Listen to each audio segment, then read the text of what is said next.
I never thought sharing a tiny studio apartment would teach me so much about personal boundaries, especially when those boundaries started disappearing one pair of underwear at a time. Honestly, I thought living with a roommate would be a temporary headache, a way to split rent and maybe make a new friend. Instead, it turned into this weird, unspoken experiment in how close two strangers can get before things get complicated. So, here's the background. I'm a 27-year-old graphic designer, just moved to the city for a new job, and like a lot of us, I couldn't afford to live alone. The market's brutal, and tiny studios are basically the norm. But when I found the place, a 300 square foot shoebox in an old building downtown, it came with one huge upside. My roommate, Jake, was this guy the first met through a mutual friend, the kind of person who's effortlessly laid back with this subtle charm that makes you want to hang around him. He's tall, a bit scruffy with dark hair that always looked like he just ran his hands through it for the third time that day. He worked in tech support, which made him the go-to guy whenever my laptop threw a tantrum, priceless in a city where everything's digital. The studio was tiny, like if you blink you might miss the kitchen. Tiny. The bed took up half the room, and the other half was basically a couch jammed against a desk with two chairs squeezed in. We had this awkward dance of sharing space that was too small for two adults, but somehow, it worked. Mostly. At first, Jake was the classic comfy roommate kind. Quiet in the mornings, always up for a quick coffee run, and respectful about keeping the place clean. But then, about a week in, things started to shift, gradually but noticeably. It began with Jake coming home and immediately peeling off his shirt like it was the hottest day of summer, even indoors. Then one night I walked in just as he was heading to bed, and he was wearing nothing but his underwear. Now this might not sound like a big deal, but when you share a 300 square foot space, every little habit gets magnified. You don't really get alone time, and suddenly you're hyper aware of every little thing the other person does. And for me, well, I wasn't sure if I was just being awkward or if this was some kind of invitation or a warning. So yeah, Jake sleeping in his underwear in our tiny space wasn't the start of some wild sleep-together story or awkward roommate drama. It was just the beginning of a slow shift in how we shared everything. The space, the routines, and eventually, feelings that neither of us expected. And I guess that's when things got interesting. At first, I told myself I was overthinking it. I mean, Jake's just comfortable in his own skin, right? Who am I to police how a grown man unwinds after work? But it wasn't just the underwear thing. It was the way he started doing little things that made me feel like the line between roommate and something else was blurring. Just a bit. Like the night he made dinner and invited me to eat with him, even though we didn't have to. It was just spaghetti, nothing fancy, but he lit these candles on the tiny table and said, "It's not romantic or anything, just makes the place feel less like a shoebox." I laughed it off, but I remember thinking, okay, that's kind of nice. Then there was the time we stayed up until 2 a.m. watching old movies on his laptop because neither of us really felt like sleeping. I caught myself watching him more than the movie, noticing the way his face looked softer in the low light, how his laugh was genuine and unforced. And when he looked over at me with those slightly tired eyes and said, "Thanks for being here," I felt something shift inside. Like maybe this was more than just friendship or convenience. But still, I kept my guard up. I had been burned before. I've had relationships that started fast and ended messy, so I wasn't about to jump headfirst into anything, just because we shared a cramped apartment and a couple of awkward laughs. I was cautious, pretending I didn't notice the way he sometimes lingered in the doorway or how he'd accidentally brush his hand against mine when reaching for the same glass. One evening, it all came to a head. I'd just gotten home after a brutal day at work where everything seemed to go wrong. My boss had yelled over a missed deadline, and I was that guy, stressed, short-tempered, and ready to collapse. I dropped my bag by the door and slammed the small fridge shut a little harder than necessary. Jake was on the couch, wearing his usual, just his underwear, a worn-out t-shirt that barely covered his shoulders. He looked over at me and raised his eyebrows like he was silently asking if I was okay. "I'm fine," I said, but my voice cracked a little. "No, you're not," he said softly, standing up and walking over. I didn't want to let him in, but something about the way he wasn't backing off made me freeze. So I just let it happen. He sat next to me, close enough that I could feel the heat from his body. And then, without making a big deal out of it, he put his hand on my knee and squeezed gently. "Hey, it's okay to have a bad day," he said. And that's when I realized I wanted more than just a roommate who shared rent and occasionally peeled off his shirt. I wanted someone who saw the messiness beneath my surface and still wanted to stick around. The next morning was awkward, of course. Neither of us brought up the night before. We just fell back into our routines. Jake made coffee, I grabbed a bagel, and we both pretended the subtle tension wasn't buzzing in the air. But then something else happened that made me realize this wasn't just a phase. Jake started wearing just his underwear more often, yes, but he also started leaving little notes for me. Like simple things. "Morning sleepyhead" on a post-it by the coffee machine. Or, "Don't forget your meeting today, you've got this," on the bathroom mirror. It was subtle, but sweet, and it made the studio feel a little less claustrophobic. One night I caught him sitting on the edge of the bed, looking at his phone. I asked what he was doing, and he said he was reading a message from a friend. Then he paused, looked up, and said, "I'm glad we're roommates." It was such a small thing, but it hit me. Because I was thinking the exact same thing, but in a way that scared me to admit out loud. The problem was, living in that tiny space made everything feel so intense. There was nowhere to hide, no separate rooms to retreat to, no privacy to keep things from getting awkward or complicated. Every mood, every glance, every word, amplified. One weekend, things got even more real. Jake and I decided to clean the apartment together, a rare joint effort. We moved the bed to vacuum underneath and rearranged the tiny shelves. While we were pushing the mattress back in place, our hands bumped, and I swear the air shifted. He looked at me, and this time, he didn't look away. Instead, he smiled, the kind of smile that makes your heart beat a little faster and your brain scramble for what to do next. "Do you ever think about, us?" he asked quietly. My throat went dry. I wanted to say yes, but the words felt trapped. Sometimes, I admitted, and that was the moment everything changed.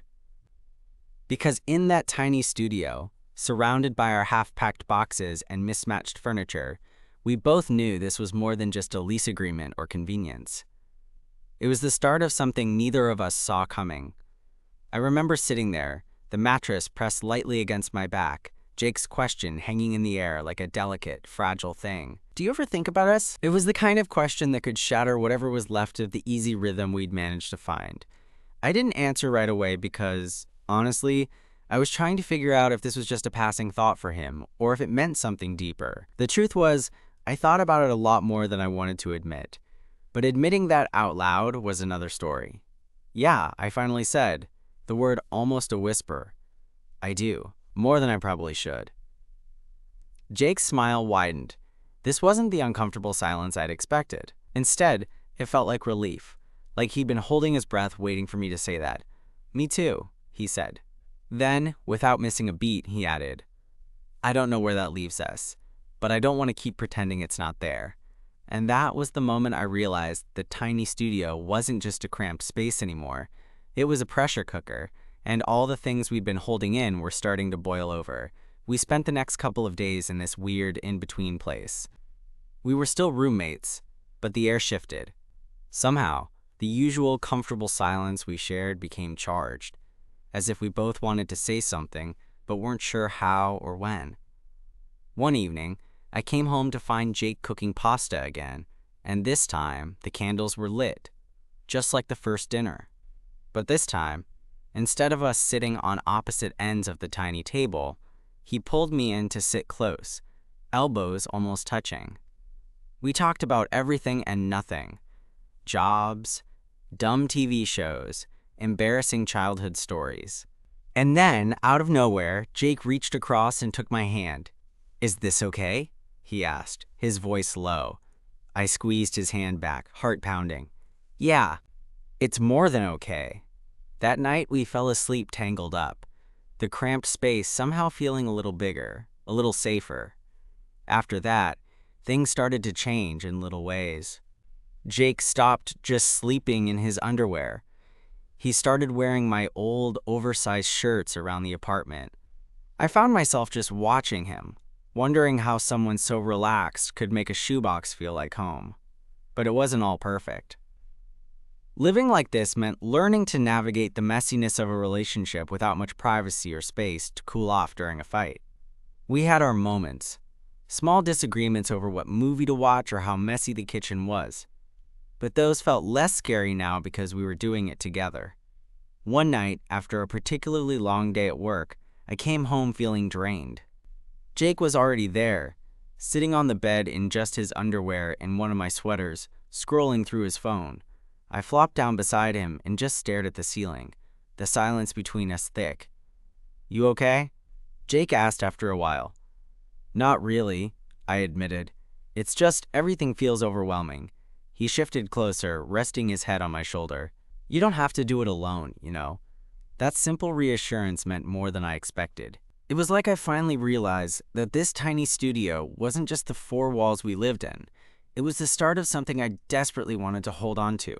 One weekend, we decided to explore the city together, leaving the cramped apartment behind for a few hours. Walking side by side, laughing over bad coffee and street food, I felt like we were stepping into a new chapter, and as we sat on a bench watching the sunset, Jake reached out and took my hand again, fingers entwined with mine.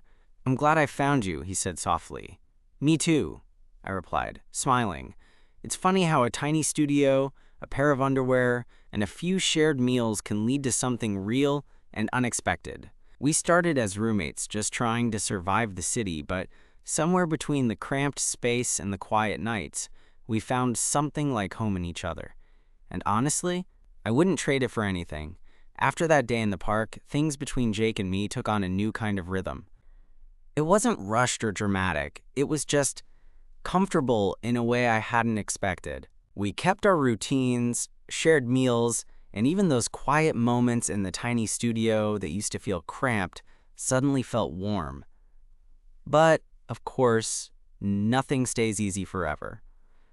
A couple of weeks later, I came home to find Jake sprawled on the bed, scrolling through his phone with a distracted expression.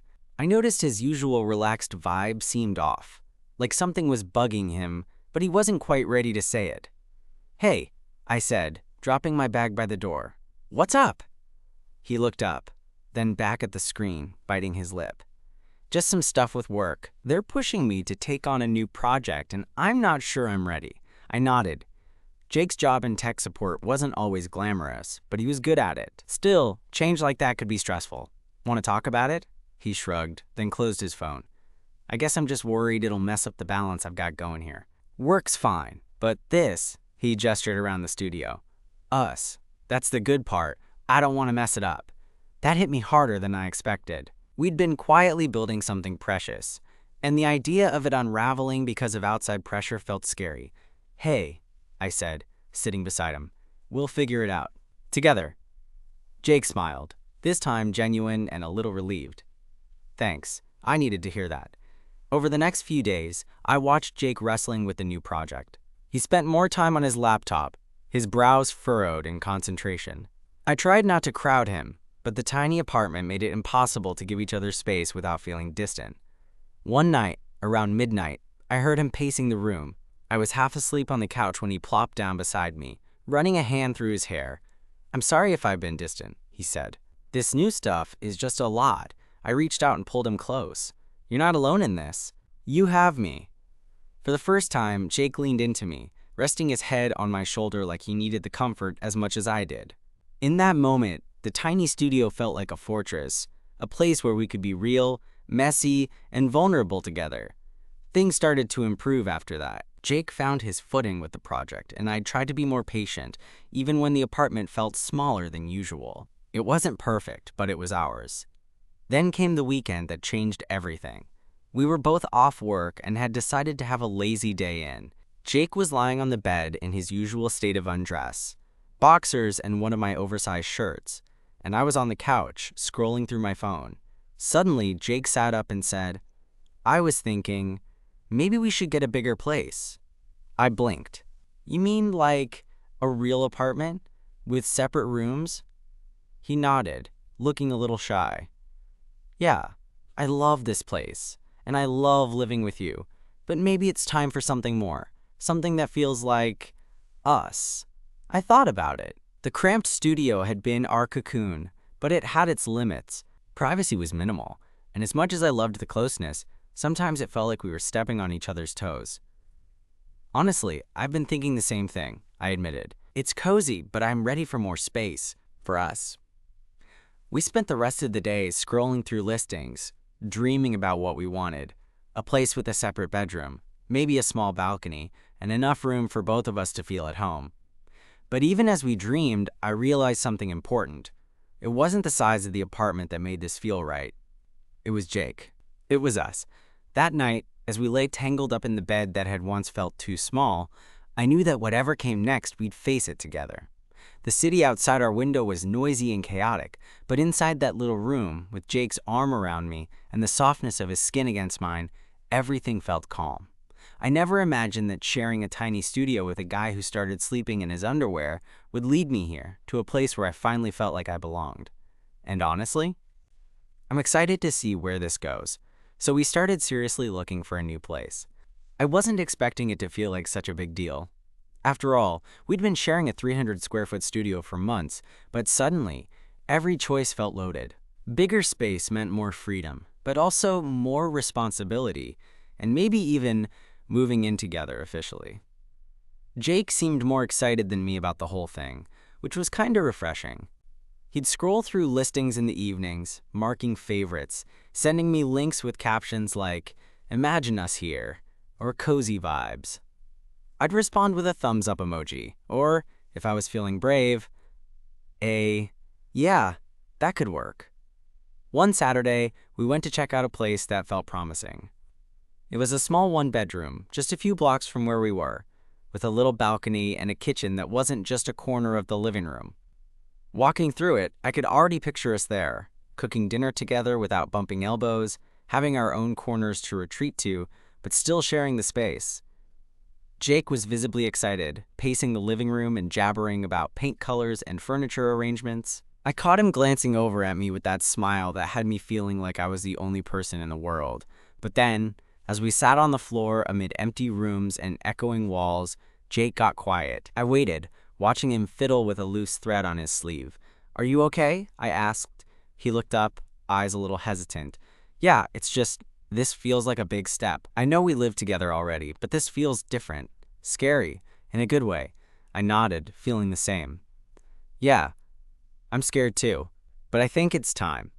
We signed the lease a week later. Moving day was chaotic in the best way. Boxes everywhere, furniture scraping against walls, the city humming just beyond the windows. We were clumsy with the new space at first. Jake kept knocking his knee on the coffee table, and I got lost trying to find the bathroom. But at night, laying side by side in our own separate spots on the couch, I felt something I hadn't before. Room to breathe and still be close. Living together officially changed things. We weren't just roommates anymore, or two people sharing rent and awkward underwear habits. We were something else. I didn't want to label it because it felt too fragile, but every day I woke up grateful to have him there. One night, a few months in, we were sitting on the balcony with a bottle of cheap wine, city lights twinkling below. Jake nudged me with his shoulder. "You ever think about how weird it is? How we went from strangers in a shoebox to this?" I laughed. "Yeah. It's like we were pushed together by fate or bad rent prices." He smiled, eyes soft. "I'm glad it happened. You make this city feel less lonely." I reached for his hand, squeezing it. "You do the same for me." There were still moments of tension, of course. Like when work got stressful again. Or when we accidentally left the bathroom door open because we forgot we had separate rooms now. But those little things felt manageable because we were building something real. Then, one evening, Jake surprised me. He'd been quiet all night, fiddling with something behind his back. Finally, he pulled out a small, crumpled envelope. "I wrote you something," he said, cheeks a little pink. "Nothing fancy, just how I feel." I took it, unfolding the paper carefully. It was a letter, simple, honest, and full of things I'd been too scared to say out loud. He wrote about how sharing that tiny studio opened doors for him, how he never expected to find someone who made him feel home, and how he wanted to keep building that together. My throat tightened. I looked up at him, and for the first time, I didn't hesitate. "I feel the same," I said. He smiled like I'd just given him the best gift in the world. We stayed up talking until the city outside faded into quiet. Looking back, it's funny how it all began with a guy getting comfortable enough to sleep in his underwear in a cramped studio apartment. That tiny space forced us to face everything: our boundaries, our fears, and eventually, our feelings. Now, with more space and time, I'm hopeful. Not because things are perfect, they're not, but because we're in it together. And sometimes, that's more than enough. After that night, something felt different between us. It wasn't like we suddenly announced we were official or anything like that, because, honestly, neither of us was great at putting labels on things, but there was a softness in how we moved around the apartment. A quiet acknowledgement that we were more than just friends or roommates now. I found myself waking up some mornings just watching Jake get ready for work. He had this way of tying his shoes that looked so normal but felt intimate, because he was right there in the same space as me, not just passing through, but sharing the start of his day. Sometimes he caught me staring and gave me a sly smile like he knew exactly what I was thinking. One evening, about a month after we moved in, I was making dinner when Jake came home earlier than usual. I wasn't expecting him, so when he quietly slipped into the apartment and called out, "Hey," I turned around and was caught off guard. He was just in his underwear, again, his usual go-to after a long day, but this time, instead of just shrugging it off, I felt something stir in me. Maybe it was the way the soft light caught the lines of his shoulders, or just how natural he looked in his own skin. Our eyes met, and there was this unspoken tension that made me suddenly aware of how close we really were. "Long day?" I asked, trying to sound casual. Jake shrugged but didn't move away. "Yeah, but better now." Better now. I wasn't sure if I was imagining things, but the way he said it made my heart beat faster. I felt my own vulnerability rise up, like I wanted to tell him everything I'd been holding back because I was scared of messing it up. I set down the spatula and took a step closer. "Me too," I admitted. For a moment, we just stood there, the kitchen light humming softly around us. Then Jake reached out, his hand brushing mine. It was such a small gesture, but it sent this electric jolt through me. I closed the distance, and suddenly we were just two guys in a tiny apartment, trying to figure out what came next. We didn't rush into anything. Instead, we moved slowly, like figuring out a new dance where every step was both familiar and uncharted. We shared nights on the couch, talking about dreams and fears. We cooked meals together, laughed at dumb jokes, and navigated the awkwardness of merging lives bit by bit. One weekend, we decided to go on a day trip outside the city. Just a drive, some hiking, and a picnic by a lake Jake had read about online. I remember sitting on the grass, watching the sun dip below the trees, Jake's hand in mine, and feeling like I could breathe in a way I hadn't for years. "Funny," Jake said, breaking the silence. "I never imagined sharing a studio with a stranger would turn into this." I smiled, squeezing his hand. Neither did I. There were still moments when the past caught up with me. Old fears, the ghosts of failed relationships. Sometimes I pulled back, not because I wanted to, but because I was scared of getting hurt again. Jake never pushed. He just waited, quietly letting me know he was there. One night, after a particularly rough day, I found myself sitting on the floor of the living room, feeling the weight of everything crashing down. Jake came over and sat beside me, wrapping his arms around my shoulders. "It's okay to be scared," he whispered. "I'm here." That simple reassurance meant everything. Living with Jake has been this messy, beautiful journey, full of quiet moments and small discoveries, like realizing how much I crave the warmth of his presence, even when the city outside feels cold and overwhelming. Now, every time I see him walk through the door, sometimes in just his underwear or wrapped in one of my old shirts, I'm reminded that home isn't a place. It's a feeling, and for me, it's wherever Jake is. Months passed, and our little life together settled into something steady and warm. The city kept rushing by outside our windows, but inside our apartment, time moved at its own pace. It was messy and imperfect, two people figuring out how to share a life without losing themselves, but it was ours. One quiet Sunday morning, Jake and I were sitting on the balcony, the sunlight soft and golden, wrapping around us.